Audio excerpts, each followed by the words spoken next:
Pagdangal ang Panginoon, o bayan ng Diyos. Umawit kang nagsasaya sa Panginoon. Lapitan siya't paglingkuran ng may kasayangan. Ipagdangal ang Panginoon, o bayan ng Diyos. Sa ngalan ng Ama at ng Anak at ng Espiritu Santo. Amen. Sumainyo ang Panginoon. At sumayo rin. Mga kapatid, aminin natin ang ating mga kasalanan upang tayo'y maging marapat gumanap sa banal na pagdiriwang.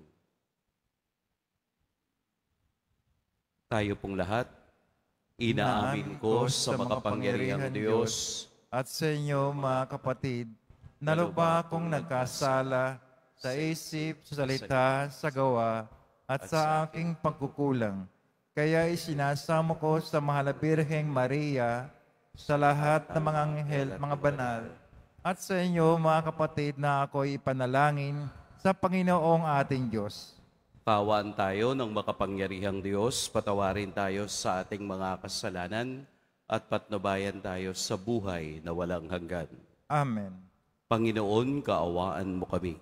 Panginoon, kaawaan mo kami. Kristo, kaawaan mo kami. Kristo, kaawaan mo kami. Panginoon, kaawaan mo kami.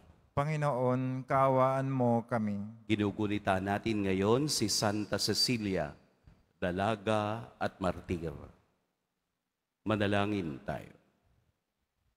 Ama naming makapangyarihan, gawin mong makapiling ka ng mga nagdarasal at pakundangan kay Santa Cecilia na aming katuwang. Paunlakan mong dinggin ang aming mga kahilingan sa pamamagitan ni Hesukristo, kasama ng Espiritu Santo, magpa sa walang hanggan. Amen. Magsiyo po muna ang lahat.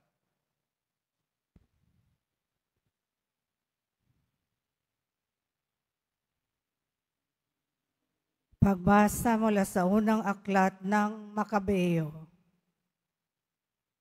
Noong mga araw na iyon, naglalakbay ang Haring Antiochus sa mga lalawigan sa loob ng bansa. Nabalitaan niya na may lungsod na tinatawag na Ilimen sa Persia. Bantog ito sa kayamanan sa pilak at ginto. Hindi lamang iyon. Pati ang templo roon ay maraming kayamanan, tulad ng mga gintong helmet, baloti at mga sandata. Ang mga ito ay iniwan doon ni Alejandrong anak ni Haring Felipe ng Macedonia, ang kauna-unahang hari sa Gresya. Sa paghahangad ni Antiochong matamo ang mga kayamanang ito, binalak niyang lusubin ang lungsod. Ang balak na ito ay umabot sa kalaman ng mga taga roon. Nabigo ang kanyang panukala sapagkat nilabanan siya ng mga taga roon. Malungkot siyang umurong at nagbalik sa Babylonia.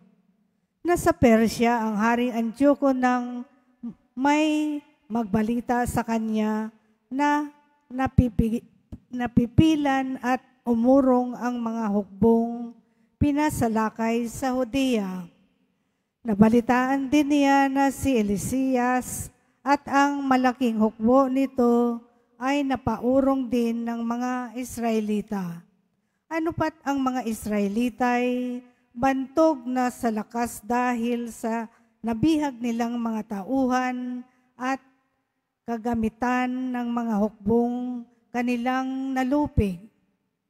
Umabot din sa kalaman niya na inalis na ang tinatawag niyang kalapastangan ng walang kapantay na inilagay niya sa altar sa Jerusalem at ang templo ay pinaligiran ng mataas na pader.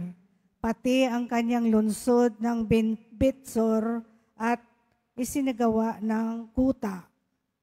Sa mga balitang ito'y natakot ang hari at lubhang nabahala. Bunga ng kanyang mga kabiguan, siya'y nagkasakit at naratay sa banig ng karamdaman.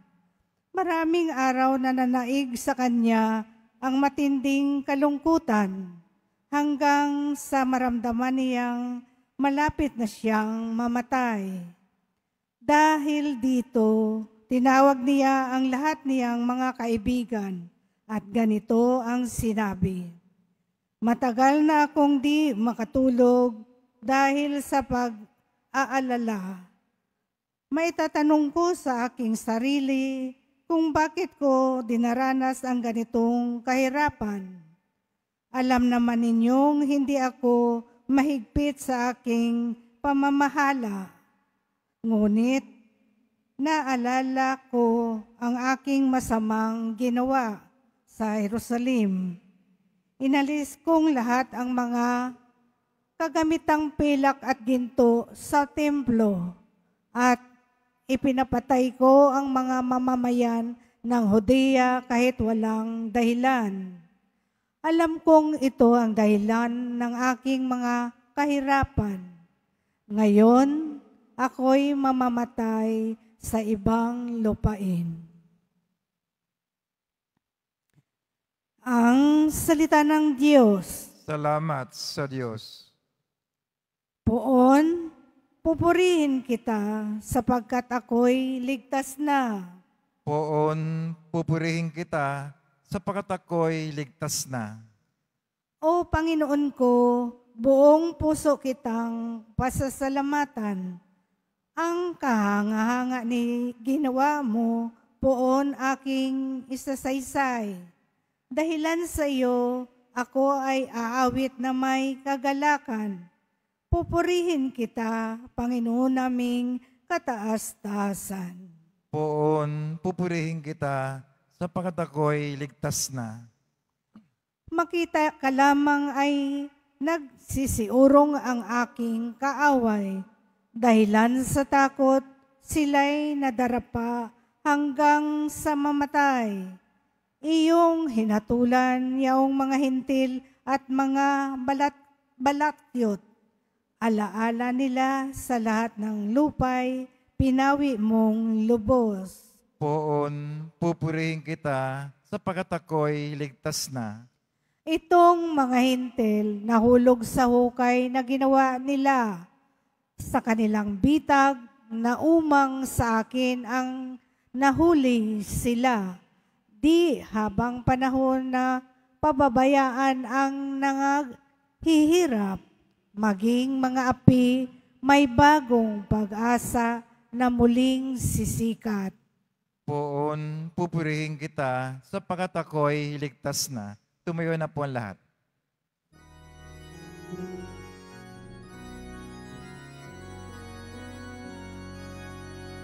Hallelujah, Hallelujah, Hallelujah, Hallelujah.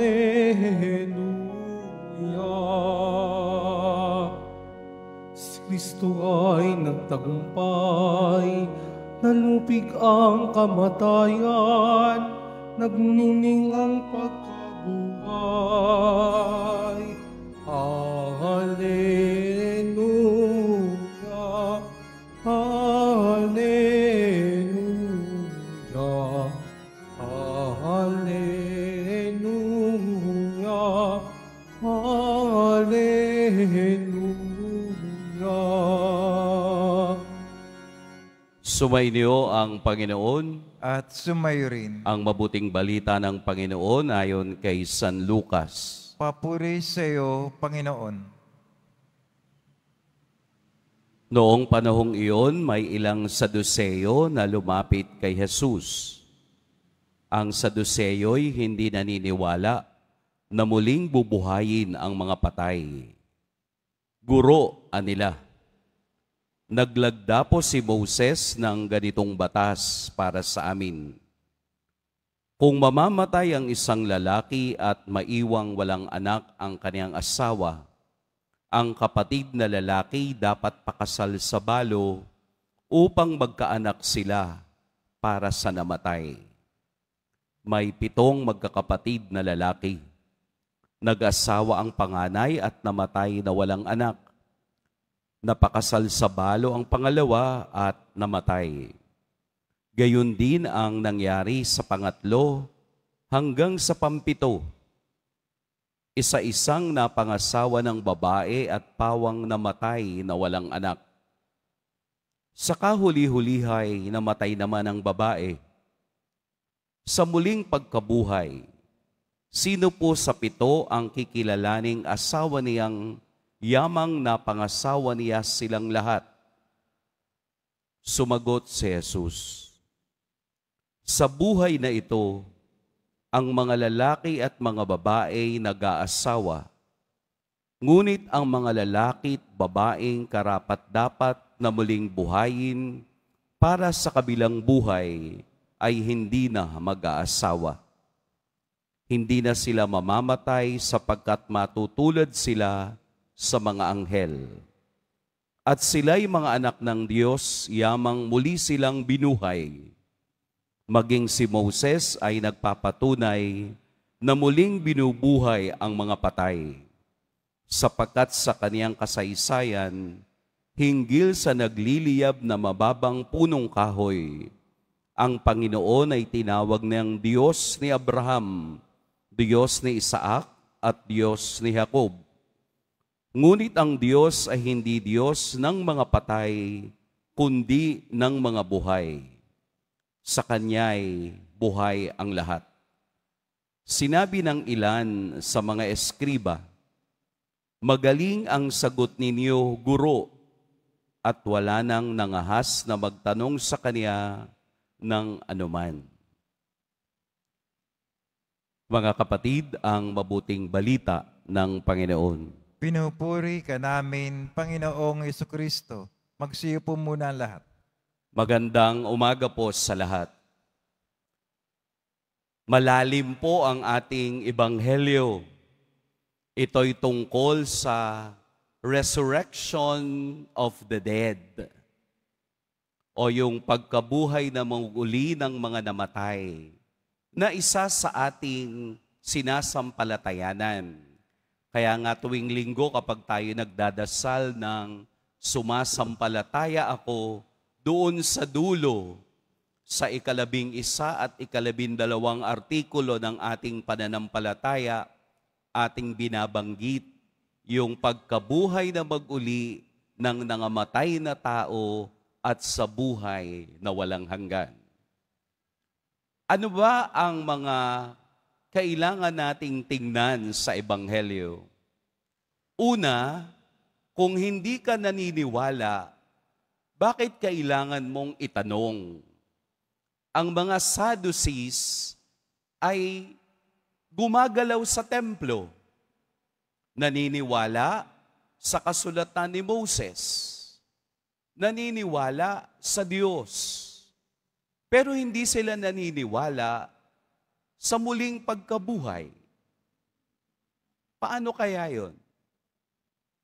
Kaya dahil ito ang sitwasyon, itinanong nila ito kay Jesus sa pamamagitan ng hypothetical story. Hypothetical lang po iyong kanilang ginawang pagtatanong o paglalahad tungkol sa babaeng nagkaroon ng 7 asawa. Hypothetical, ibig sabihin, kung, pero hindi totoong nangyari. Kumbaga parang inulit lamang ng mga Saduseo kung ano yung nasusulat doon sa lumang tipan sa Exodo. Ganun pa man, kahit na ito'y hypothetical, ang sagot naman ni Jesus ay tunay. Bakit tunay? Dahil mayroong langit, mayroong kingdom of God, mayroong kingdom of heaven. At ang lahat ng tao na naniniwala kay Kristo ay inihahanda niya doon sa kalangitan. Dahil kung walang kalangitan, hindi ito babanggitin ni Jesus o ng anumang kasulatan ang tungkol dito. In fact, sa atin pong 4 na ebanghelista, halos 100 beses binanggit ang Kingdom of God. Kay San Mateo at kay San Lucas, 32 beses binanggit. Kay San Marcos, 14 na beses binanggit. And the rest ay kay San Juan Evangelista. Nangangahulugan na kapag ang salita'y galing kay Jesus, ito'y totoo at ito ang tunay. Sa kaniyang pagsagot sa mga Saduseo, it was affirmed and confirmed by the scribes na tama ang kaniyang sinabi. Na ang earthly life, na ang buhay natin sa mundo ay nagiging irrelevant pagdating sa kaharian. It's no longer the husband and wife, but we become children of God in heaven. Ibig sabihin, lahat ng makalupa ay nawawala ng saysay pagdating natin sa langit. Dahil sa langit, iisa lamang ang ating focus kung hindi ang mabuhay na kasama ang Diyos. Bakit ito sinabi ni Jesus? Dahil tayong nasa lupa ay aligagang magpayaman, gumawa ng mga bagay na makamundo, pero hindi natin tinitingnan ang buhay na makalangit. Baka obsessed tayo sa mga bagay ng mundo. Hindi natin yun siya madadala. Hindi rin natin ito magiging kasangkapan at sasabihin natin sa Diyos, nagtayo ako ng magandang bahay, nagtrabaho ako ng maayos, nag-asawa ako ng tama, o ano pa mang bagay na ginawa natin sa mundo ay prelude kung ano yung ating kakamtin sa kaharian ng langit. Ibig sabihin po, ang ebanghelyo'y paghahanda kung ano ang ating patutunguhan at gagamitin natin ang buhay na ito bilang paghahanda sa susunod na buhay. Kaya nga po, lahat ng pagkakataon, lahat ng sitwasyon na meron tayo sa buhay ay paghahanda patungo sa langit. Dahil totoo ang kaharian ng Diyos. Handa na ba kayo? Binibigyan tayo ngayon ng ebanghelyo na muli nating tingnan kung ano ang priority ng ating buhay. Tayong lahat, binibigyan ng talino at pag-unawa ng Diyos na sa katapusan ng ating buhay, dalawa lamang ang ating pupuntahan. Eternal damnation or eternal life. There is no in-between. Impyerno o kalangitan. Kaya nga po yung namamatay ng mayroong mortal sin ay kailangang pagsisihan at kailangan niyang paghirapan sa purgatorio ng Diyos. At ang namatay na nasa ilalim ng grasya ng Diyos ay makakakita ng kaniyang kaluwalhatian. Kaya tayo'y nagdarasal, kaya tayo'y humihingi ng biyaya sa Diyos ng buhay, na ang buhay natin dito ay hindi permanente, bagkus paglalakbay patungo sa tunay na kalalagayan. Paano yung iba? Ano ang kanilang paniniwala tungkol sa pagkabuhay na mag-uli?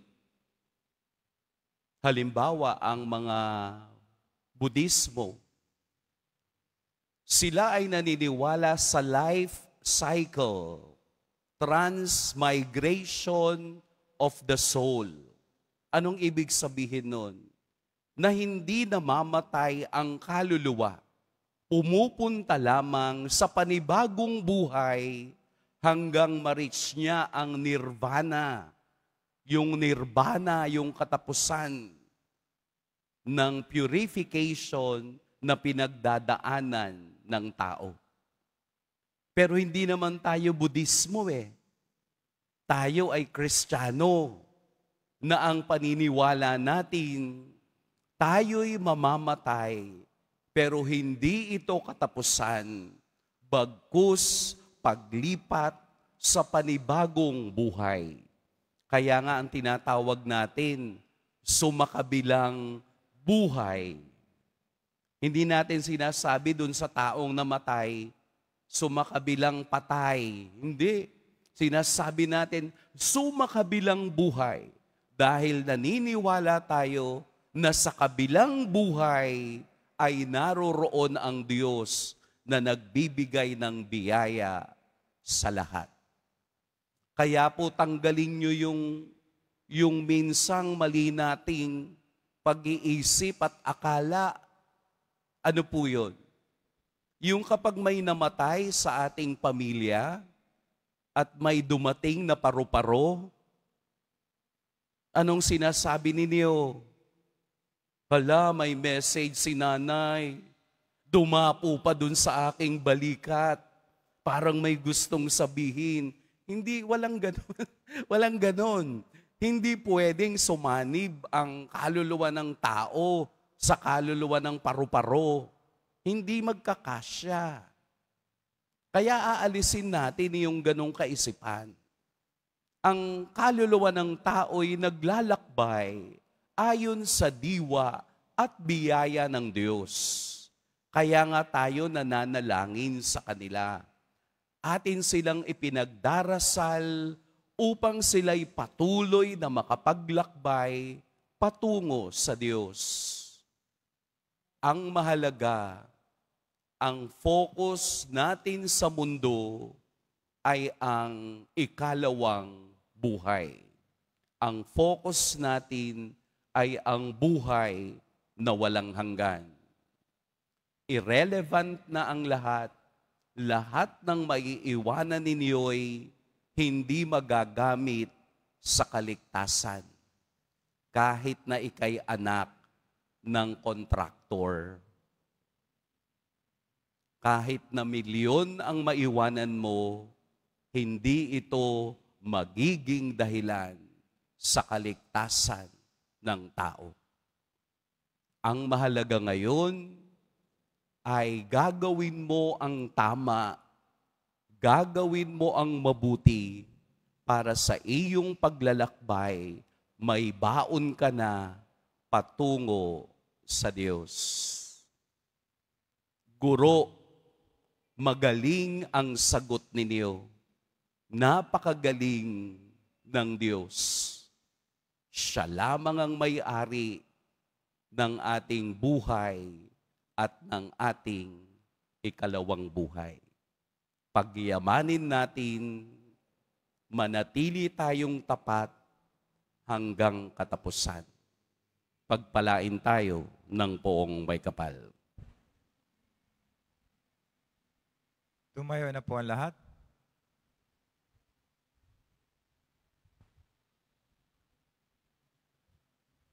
Atin pong darasalin ang Oratio Imperata para sa katapatan, katotohanan at katarungan.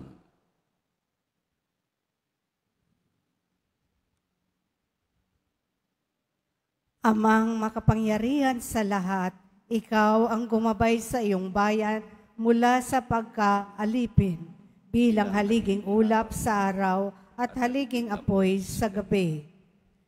Sa panahong ito ng panlilinlang at katiwalian na bumabalot sa aming bayan, ipamalas mo sa amin ang iyong liwanag na nagtataboy sa lahat ng dilim.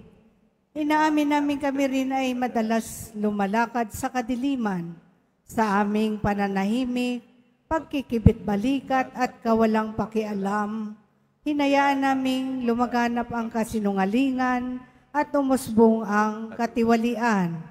Patawarin mo kami, Panginoon, at linisin mo ang aming mga puso sa kasalanang bumubulag at sumisira, kasalanang umaagaw ng pagkain sa mahihirap at ng pag-asa sa buong bayan. Ipagkaloob mo sa amin ang mga pinunong kawangis ng puso ng iyong anak, mga pastol na handang maglingkod, hindi mga lubong sumisila. Sa kapangyarihan ng iyong banal na Espiritu, bigyan mo kami ng lakas ng loob, na itakwil ang kasinungalingan, ibunyag ang pandaraya, igiit ang katarungan, at ipagtanggol ang katotohanan sa lahat ng aming gawain, pampubliko man o pansarili, upang ang katapatan ay dumaloy sa aming lupain tulad ng ilog, at ang katuwiran ay rumagasa na parang malakas na agos. O Diyos na katarungan at habag, gawin mong ubasan ng kabutihan ng aming bayan, hindi laso ng kasakiman, manipulasyon at pagkamakasarili, kundi pagyamanin ng katapatan, malasakit at pag-ibig.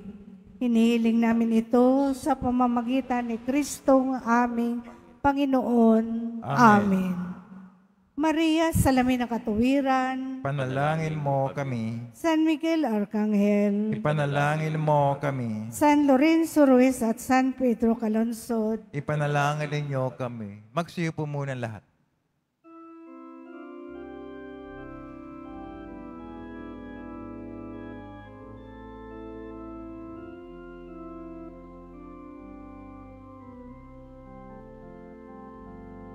Ikaw alak at tinapay ng langit. Ikaw ang kaligtas aming nakamit. Pagsamo ng iyong bayay pakinggan. Maging marapat na ika'y pagsaluhan.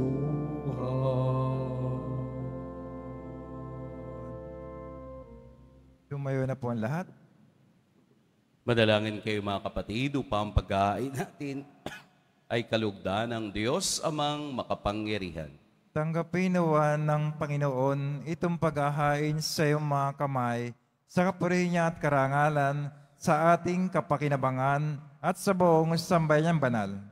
Ama naming lumikha, sa pagpapahayag namin sa iyong kadakilaan, ngayong ginugunita namin ang dalagang si Santa Cecilia, ang kalugod-lugod niyang kagitingan sa pamumuhay, ay magpaging dapat nawang kalugdan mo ang aming mga alay sa pamamagitan ni Hesukristo, kasama ng Espiritu Santo, magpa sa walang hanggan. Amen. Sumainyo ang Panginoon. At sumayo rin. Itaas sa Diyos ang inyong puso at diwa. tinaas na namin sa Panginoon. Pasalamatan natin ang Panginoong ating Diyos. Marapat na siya ay pasalamatan. Ama naming makapangyarihan, tunay ngang marapat na ikaw ay aming pasalamatan. Ngayong aming kagalakan na si Santa Cecilia ay parangalan. Siya'y kapanalig naming may paninindigan na ikaw ay ipahayag kahit siya'y mamatay, sapagkat binarapat mong kaniyang matularan ang iyong anak na naghain ng sariling buhay, tulad ng naganap sa iyong anak. Ang dugo ng mga martir ay dumanak, hindi dahil sa katatagang likas, kundi dahil sa iyong bigay na lakas. Kaya kaisa ng mga anghel na nagsisiawit ng papuri sa iyo, nang walang humpay sa kalangitan, kami nagbubunyi sa iyong kadakilaan. Santo, Santo, Santo, Panginoon Diyos ng mga hukbo, napupuno ang langit at lupa ng kadakilaan mo, o sana sa kaitaasan. Pinagpala ng paririto sa ngalan ng Panginoon, o sana sa kaitaasan. Magsilod po ang lahat. Ama naming banal, ikaw ang bukal ng tanang kabanalan. Kaya't sa pamamagitan ng iyong Espiritu, gawin mong banal ang kaloob na ito upang para sa amin maging katawan at dugo ng aming Panginoong Heso Kristo. Bago niya pinagtiis ang kusang loob na maging handog, hinawakan niyang tinapay, pinasalamatan kaniya, pinaghati-hati niya iyon, iniabot sa kaniyang mga alagad at sinabi, "Tanggapin ninyong lahat ito at kanin. Ito ang aking katawan na ihahandog para sa inyo."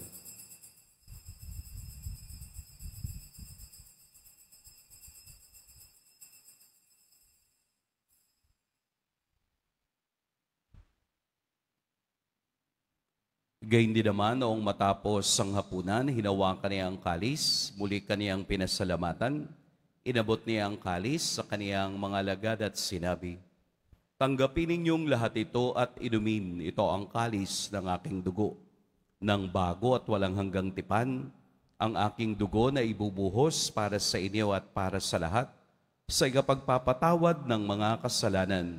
Gawin ninyo ito sa pag-alala sa akin."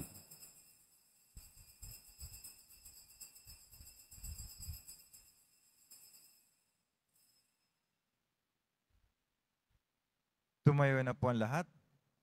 Ipagbunyi natin ang misteryo ng pananampalataya. Si Kristo'y namatay, si Kristo'y nabuhay, si Kristo'y babalik sa wakas ng panahon.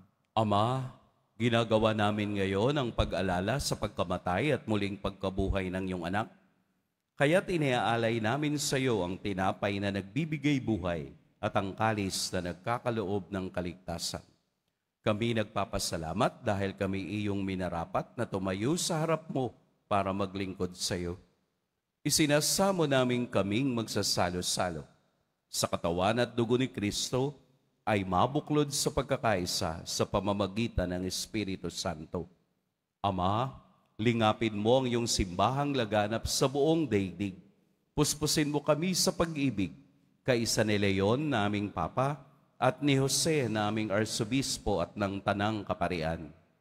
Alalahanin mo rin ang mga kapatid naming nahimlay nang may pag-asang sila'y muling mabubuhay, gayon din ang lahat ng mga pumanaw. Kaawaan mo sila at patuloyin sa iyong kaliwanagan. Kaawaan mo at pagintapating kaming lahat na makasalo sa iyong buhay na walang wakas. Kaisa ng mahal na Birheng Maria na ina ng Diyos, ng kabiyak ng puso niyang si San Jose, kaisa ng mga apostol ni San Juan Bautista, at ng lahat ng mga banal na namuhay dito sa daigdig ng kalugod-lugod sa iyo, maipagdiwang nawa namin ang pagpupuri sa ikararangal mo sa pamamagitan ng iyong anak na aming Panginoong Heso Kristo. Sa pamamagitan ni Kristo, kasama niya at sa Kanya, ang lahat ng parangal at papuri sa iyo, Diyos Amang makapangyarihan, kasama ng Espiritu Santo, magpa sa walang hanggan. Amen. Sa tagubili ng nakagagaling na utos at sa turo ni Jesus, na Panginoon natin at Diyos, ipahayag natin ng lakas loob. Ama namin, Sumasalangit ka, sambahin ang ngalan mo, mapasa amin ang kaharian mo, sundin ang loob mo dito sa lupa para nan sa langit. Bigyan mo kami ngayon ng aming kakanin sa araw-araw at patawarin mo kami sa aming mga sala para ng pagkapatawad namin sa nagkakasala sa amin at huwag mo kaming pahintulo sa tukso at iadya mo kami sa lahat ng masama. Hinihiling namin kami iatiyas sa lahat ng masama. Pagkalooban ng kapayapaan araw-araw, iligtas sa kasalanan at ilayo sa lahat ng kapahamakan. Samantalang aming pinananabikan ang dakilang araw ng pagpapahayag ng tagapagligtas naming si Hesukristo. Sapagkat iyo ang kaharian at ang kapangyarihan, tanggapurihan magpakailanman. Amen. Panginoong Hesukristo, sinabi mo sa iyong mga apostol, kapayapaan ang iniiwan ko sa inyo, ang aking kapayapaan ang ibinibigay ko sa inyo. Tunghayan mo ang aming pananampalataya at huwag ang aming pagkakasala. Pagkalooban mo kami ng kapayapaan at pagkakaisa ayon sa iyong kalooban, kasama ng Espiritu Santo, magpa sa walang hanggan. Amen. Ang kapayapaan ng Panginoon naway laging sumairing lahat. At sumayo rin. Magbigayan kayo ng kapayapaan sa isa't isa. Kordero ng Diyos na nagalis ng mga kasalanan ng sanlibutan, maawa ka sa amin. Kordero ng Diyos na nagalis ng mga kasalanan ng sanlibutan, maawa ka sa amin. Kordero ng Diyos na nagalis ng mga kasalanan ng sanlibutan, ipagkalabas sa amin ang kapayapaan. Magsilod po ang lahat. Ito ang kordero ng Diyos, ito ang nag-aalis ng kasalanan ng sanlibutan. Mapalad ang mga inaaniyayahan sa kaniyang piging. Panginoon, hindi ako karapat-dapat na magpatuloy sa iyo, ngunit sa isang salita mo lamang ay gagaling na ako.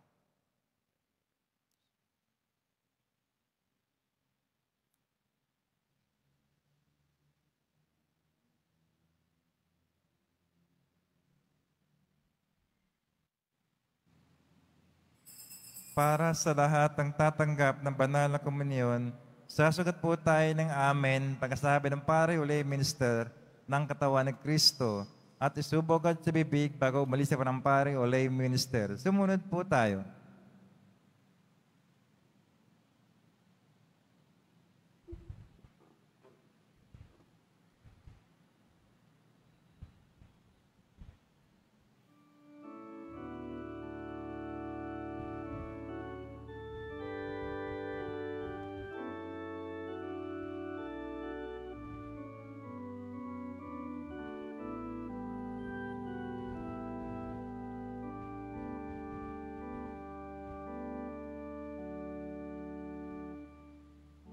My soul is thirsting for you, O Lord.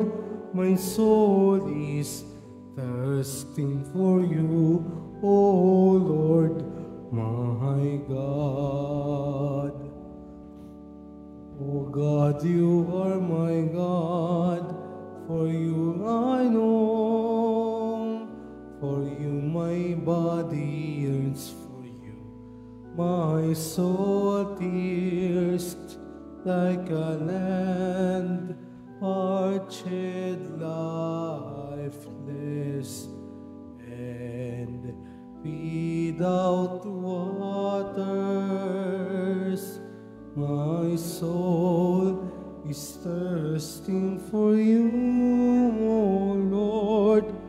My soul is thirsting for you, O Lord, my God. So I look to you in the sanctuary to see your power and your glory, for your love is better than life. My lips offer you worship.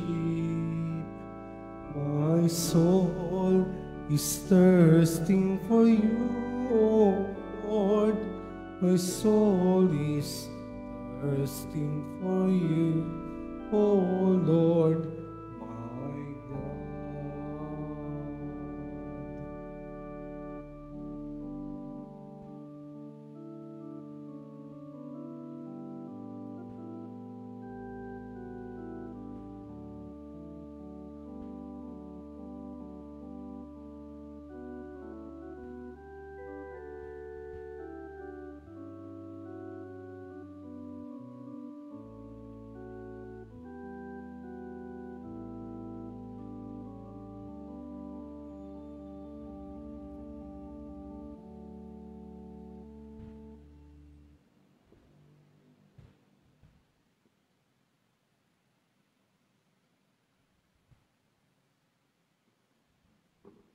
Nihandog po ng programang Home Base Plus ang mga kwento ng himala ng Pong Jesus Nazareno.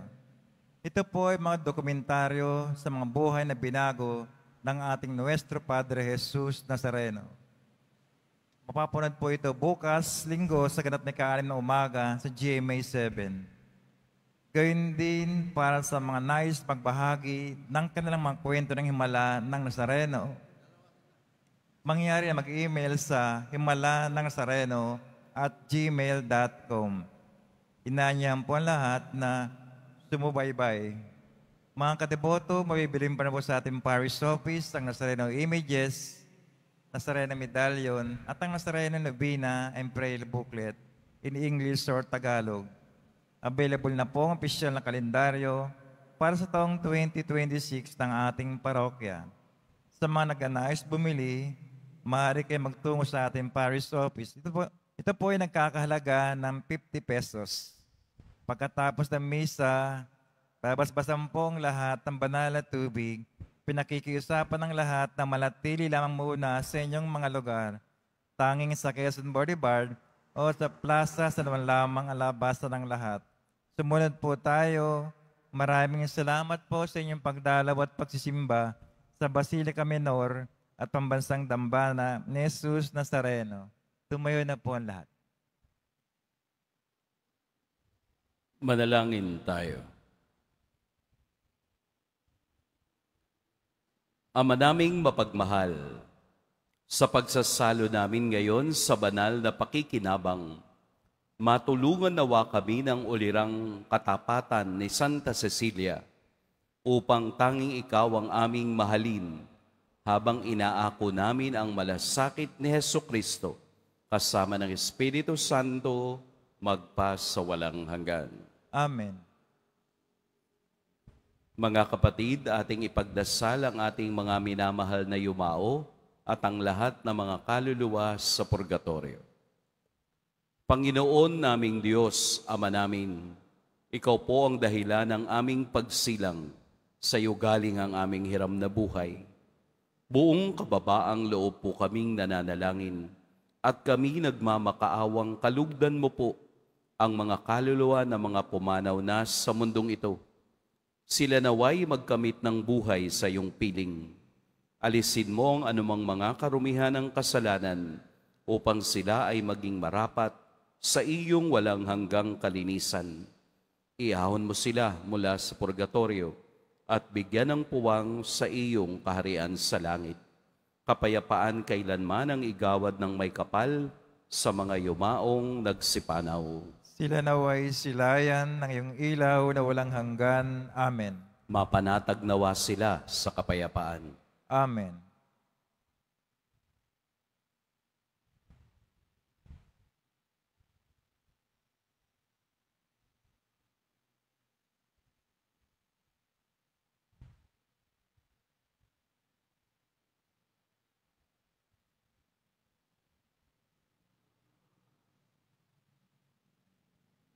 Sumainyo ang Panginoon. At sumayo rin. Yumuko kayo para sa pagbabasbas. Mahal na poong Jesus Nazareno, inihayag mo sa pamamagitan ng krus ang walang maliw na pag-ibig ng Diyos sa sangkatauhan. Pakinggan mo po ang kahilingan at dalangin, lalo na para sa mga nangangailangan ng iyong tulong at awa. Makamtan nawa namin ang iyong kasagutan na may utang na loob na tinatanaw. Basbasan din po ninyo itong mga imahen at dasalan upang lalo kaming manalangin at magtiwala. Sa pamamagitan ng bendisyon na ito, naway lalo kaming maging mapaglingkod, masunurin at tapat sa iyo, na aming malwalhating Panginoon, magpa sa walang hanggan. Amen. At pagpalain kayo ng makapangyarihan at mapagmahal na Diyos, ang Ama at Anak at Espiritu Santo. Amen. Humayo kayong taglayang kapayapaan ng Poong Jesus Nazareno. Salamat sa Diyos.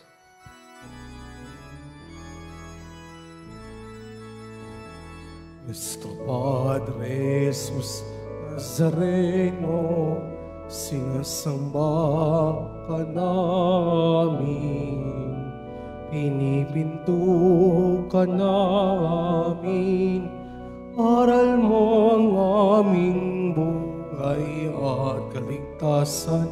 Nuestro Padre Jesus Nazareno, iligtas mo kami sa kasalanan.